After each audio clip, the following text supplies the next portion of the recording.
مجلس الشعب القاضي باستبعاد رئيس الوزراء الأسبق أحمد شفيق من الانتخابات الرئاسية. ويحسم موقف القضاء الأمر في قرار منع شفيق من المشاركة في العملية السياسية الذي أصدره البرلمان من خلال استخدام قانون العزل السياسي. وقال رئيس المكتب الفني لمحاكم القضاء الإداري محمد حسن إن المحكمة قضت بوقف تنفيذ قرار اللجنة الانتخابية بإحالة قانون العزل إلى المحكمة الدستورية العليا والتشكيك في دستوريته وكل ما يترتب على هذه الإحالة من آثار. تتابع اللجان القضائية السورية عملية فرز الأصوات في أكثر من 800 مركز انتخابي بكافة المحافظات تمهيدا لإعلان النتائج الرسمية اليوم الأربعاء.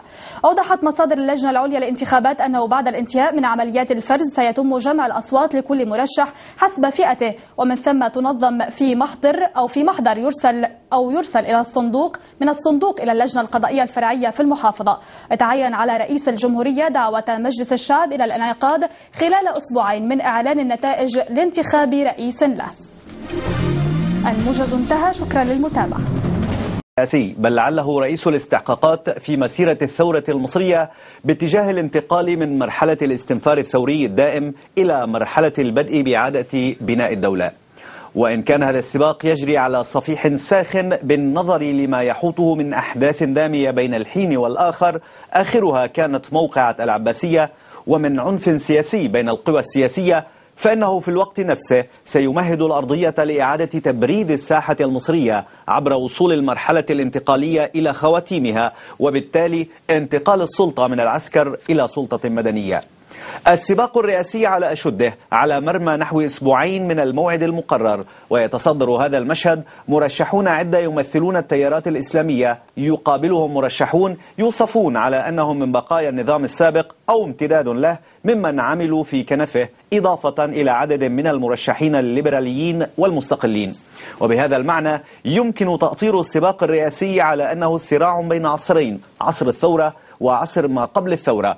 فمن سيكون أول رئيسا لمصر الثورة؟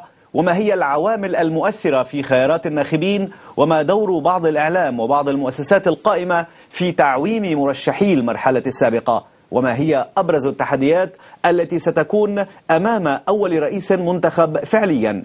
سباق رئاسي أم استراتيجي؟ عنوان حلقة برنامج استراتيجية لهذا اليوم، وأستضيف فيها من القاهرة عبر الأقمار الصناعية السيد مجدي حسين رئيس حزب العمل المصري. السلام عليكم أستاذ مجدي.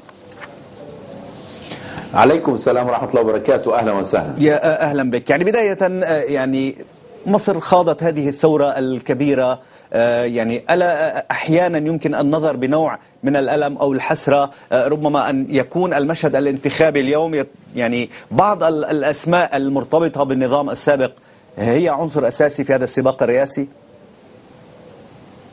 نعم، بسم الله الرحمن الرحيم. بالتأكيد أن المشهد الانتخابي له علاقة بموازين القوى على أرض الواقع، فلأن الثورة لم يكن لها قيادة ثورية حاسمة، هذا انعكس على استمرار بقايا النظام بشكل مؤثر في الحياة السياسية، وانعكس على خريطة الترشيح لانتخابات الرئاسة. وبالتالي الثورة المصرية بتعتمد على الاندفاع الشعبي والتاريخي لحركة الشعب المصري، ودون قيادة ثورية على درجة رفيعة من الوعي والثورية والدقة في إدارة الصراع. ولكن فنحن بنعتمد أساسا على قوة دفع المعاني العامة للثورة والمشاركة الشعبية في الثورة، والحركة الإسلامية هي المكون الرئيسي للخريطة السياسية.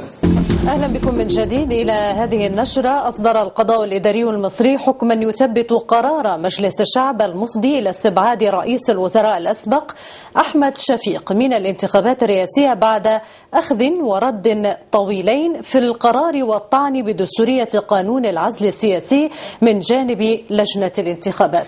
يأتي ذلك فيما تحاول الأحزاب اليسارية والناصرية إنشاء تحالف باتفاقها على مرشح واحد يمثلها في الانتخابات، في خطوة ترمي إلى تقليص حظوظ الأحزاب الأخرى.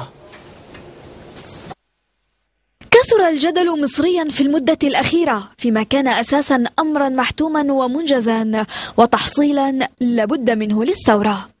وما بين برلمان آمن بمبدأ التطهير السياسي ولجنة انتخابات تعلقت بحكايات التظلم وعدم دستورية بعض القوانين وأساليب أخرى. خلافات حسم أمرها القضاء الإداري بإصداره قرارا يفضي إلى عزل أحمد شفيق آخر رئيس وزراء في عهد مبارك.